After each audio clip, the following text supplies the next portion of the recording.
আল্লাহ পাকের সাধারণ নিয়ম ছিল, আল্লাহ তাআলা নবীদের বয়স 40-এ পৌঁছা এবং 40 বছর পূর্ণ হওয়ার পরে নবুয়ত দান করতেন, নবী বানাতেন। এর ব্যতিক্রম করেছেন আল্লাহ তাআলা মুহাম্মদুর রাসূলুল্লাহ সাল্লাল্লাহু আলাইহি ওয়াসাল্লামের ক্ষেত্রে আর হযরত ঈসা আলাইহিস সালামের ক্ষেত্রে। হযরত ঈসা আলাইহিস সালামের ক্ষেত্রে কি করলেন? শিশু অবস্থায়, মায়ের কোলে থাকা অবস্থায়, দুধের শিশু থাকা অবস্থায় আল্লাহ তাআলা তাকে নবী বানিয়েছেন। আল্লাহ পাক নিজে বলাইছেন, আল্লাহর নবী ঈসা ছোট্ট শিশু মায়ের কোলে থাকা অবস্থায় বলতেছে, ইন্নী আব্দুল্লাহ আতানিয়াল কিতাবা ওয়া জাআলানি নাবিয়্যা। সুবহানাল্লাহি ওয়া বিহামদিহি। এই তো হযরত ঈসা আলাইহিস সালামের শান। তাহলে সাইয়্যিদুল মুরসালিন রাহমাতুল লিল আলামিন আশরাফুল আম্বিয়া মুহাম্মদুর রাসূলুল্লাহ সাল্লাল্লাহু আলাইহি ওয়াসাল্লামের শানটা কি? মুহাম্মদুর রাসূলুল্লাহ সাল্লাল্লাহু আলাইহি ওয়াসাল্লামের শান, যখন আল্লাহ রাব্বুল আলামিন এই পৃথিবীকেও সৃষ্টি করেন নাই, কোনো মানুষ সৃষ্টি করেন নাই, এমনকি সর্বপ্রথম মানুষ হযরত আদমকেও সৃষ্টি করেন নাই। আল্লাহ রাব্বুল আলামিন সব কিছু সৃষ্টি করার আগে আমার নবী, আপনার নবী, বিশ্ব নবী মুহাম্মদুর রাসূলুল্লাহ সাল্লাল্লাহু আলাইহি ওয়াসাল্লামকে নবী বানিয়েছেন। সুবহানাল্লাহি ওয়া বিহামদিহি। সুবহানাল্লাহ সবাই পড়ছেন তো? পৃথিবী সৃষ্টি করার আগে, পৃথিবীর প্রথম মানুষ সৃষ্টি করার আগে আল্লাহ তাআলা আমার নবী, আপনার নবী, বিশ্ব নবী মুহাম্মদুর রাসূলুল্লাহ সাল্লাল্লাহু আলাইহি ওয়াসাল্লামকে নবী বানিয়েছেন। সুবহানাল্লাহি ওয়া বিহামদিহি। জান্নাতের প্রতিটা গলিতে গলিতে লেখা আছে আমার নবী, আপনার নবী, বিশ্ব নবী মুহাম্মদুর রাসূলুল্লাহ সাল্লাল্লাহু আলাইহি ওয়াসাল্লামের নাম জান্নাতের প্রতিটা গলিতে গলিতে লেখা। এমন কি জান্নাতের প্রতিটা গাছের পাতায় পাতায় লেখা মুহাম্মদ সাল্লাল্লাহু আলাইহি ওয়াসাল্লাম, মুহাম্মদ আল্লাহর নবী। সুবহানাল্লাহ পড়েন সুবহানাল্লাহ।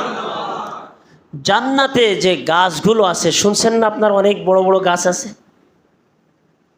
জান্নাতের গাছগুলোর প্রতিটা পাতায় পাতায় লেখা আমার নবী, আপনার নবী মুহাম্মদুর রাসূলুল্লাহ সাল্লাল্লাহু আলাইহি ওয়াসাল্লামের নাম যে মুহাম্মদ, আল্লাহর নবী, আল্লাহর নবী।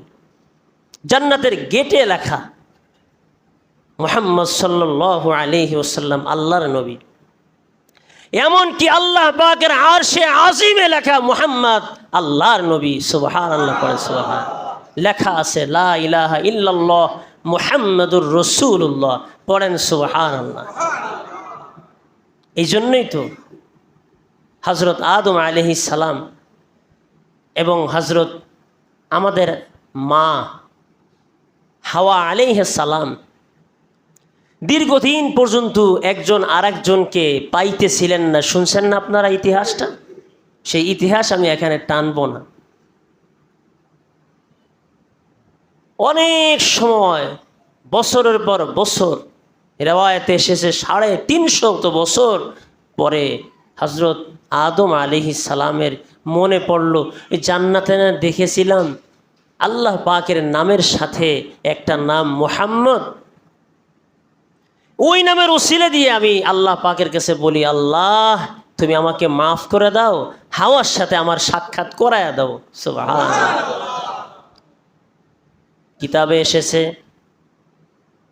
যখন হযরত আদম আলাইহিস সালাম আল্লাহ রাব্বুল আলামিনের কাছে মুহাম্মদ সাল্লাল্লাহু আলাইহি ওয়াসাল্লামের নাম নিয়ে দোয়া করলেন, আল্লাহ রাব্বুল আলামিন সাথে সাথে দোয়া কবুল করে হযরত হাওয়া আলাইহিস সালামের সাথে আরাফার ময়দানে সাক্ষাৎ করায় দিলেন। সুবহানাল্লাহ।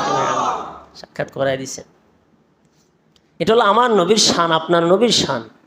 এটা সাইয়্যিদুল মুরসালিন রাহমাতুল লিল আলামিনের শান। আল্লাহ তাআলা এই নবীকে মহব্বত করার তৌফিক দেন, বলেন আমিন। মহব্বত কিভাবে করব? মহব্বত তো পাহাড়ও করছে, পাথরও করছে। বিশ্বনবী সাল্লাল্লাহু আলাইহি ওয়াসাল্লাম ওনার বাড়ির একটু দূরেই একটা পাহাড়, পাহাড়টার নাম উহুদ পাহাড়। নাম শুনছেন আপনারা সকলে, উহুদ পাহাড়। হাদিসের বুখারী শরীফে পর্যন্ত বিভিন্ন হাদিসে উহুদ পাহাড়ের কথা আসছে। এক হাদিসে রসুল করিম সাল্লাল্লাহু আলাইহি ওয়াসাল্লাম বলেন হাযা জাবাল, আর এক হাদিস আল্লাহ রসুল সাল্লাল্লাহু আলাইহি ওয়াসাল্লাম বলেন হাযা উহুদ ইউহিব্বুনা। এই যে উহুদ পাহাড়, এই উহুদ পাহাড়টা আমাদেরকে ভালোবাসে। সুবহানাল্লাহি ওয়া বিহামদিহি। দেখেন কেমন ভালোবাসা।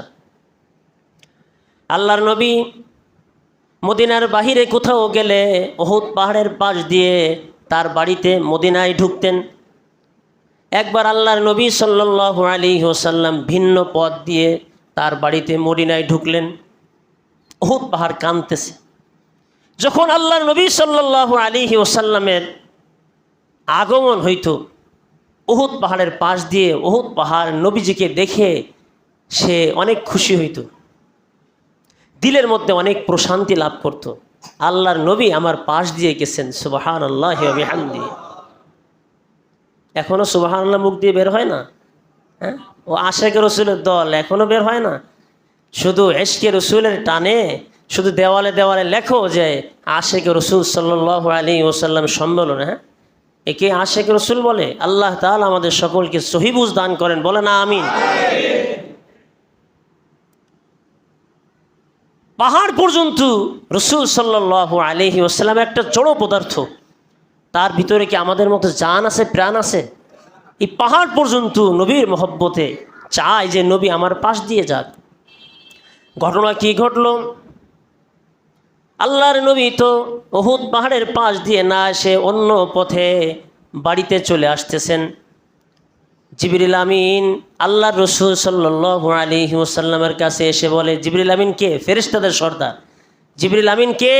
ফেরেশতাদের সর্দার, সাইয়্যিদুল মালাইকা, ফেরেশতাদের সর্দার জিবরিল আমিন আল্লাহর নবী সাল্লাল্লাহু আলাইহি ওয়াসাল্লামকে এসে বলেন, ইয়া রাসূলুল্লাহ, আপনি তো সব সময় উহুদ পাহাড়ের পাশ দিয়ে আসতেন, উহুদ পাহাড় আপনাকে দেখে খুশি হইতো, আনন্দ পাইতো। আজকে তো আপনি উহুদ পাহাড়ের পাশ দিয়ে আসেন নাই, উহুদ পাহাড় আপনার জন্য কাঁদতেছে। ইয়া রাসূলুল্লাহ, আপনি একটু ফিরে গিয়ে উহুদ পাহাড়ের পাশ দিয়ে আসেন। সুবহানাল্লাহ।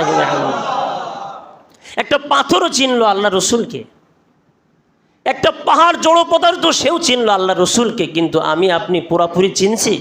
চিনছি। কি চিনছো? চিনছো এতটুকু যে রসুলের মহব্বতে মিছিল বের করতে হবে। কিন্তু রসুলের মহব্বতে যে 5 ওয়াক্ত নামাজ জামাতে আদায় করতে হবে, এই বুঝ তোমার আসে না? রসুলের মহব্বতে জীবনের প্রতিটি ক্ষেত্রে প্রতিটি কাজে আল্লাহ পাকের আদেশ নিষেধ মেনে চলতে হবে, এটা তোমার বুঝে আসে না? রাসূলুল্লাহ সাল্লাল্লাহু আলাইহি ওয়াসাল্লামের মিশন কি ছিল? কি ছিল রসুলের মিশন, সেটা তুমি দেখবা না? রাসূলুল্লাহ সাল্লাল্লাহু আলাইহি ওয়াসাল্লাম কিভাবে আমাকে তোমাকে ভালোবাসতে বলছেন, আল্লাহর নবীর ভালোবাসা কিভাবে প্রকাশ করতে বলেছেন, সেটা তুমি দেখবা না? কোথায় আছে, কোন জায়গা আছে? দেওয়ালে লেখলেই রসুলের মহব্বত প্রকাশ পেয়ে যাবে? দেখাও তো একটু। রসুলের ইজ্জত নিয়ে সারা দুনিয়াতে কাফের বেঈমান মুশরিকরা যখন সিনিমিনি খেলে, তখন এই মিছিলকারীরা কোথায় থাকো? এই মিলাদ পড়নেওয়ালারা থাকো কোথায়? আল্লাহ তাআলা আমাদেরকে বুঝার তৌফিক দেন, বলেন আমিন।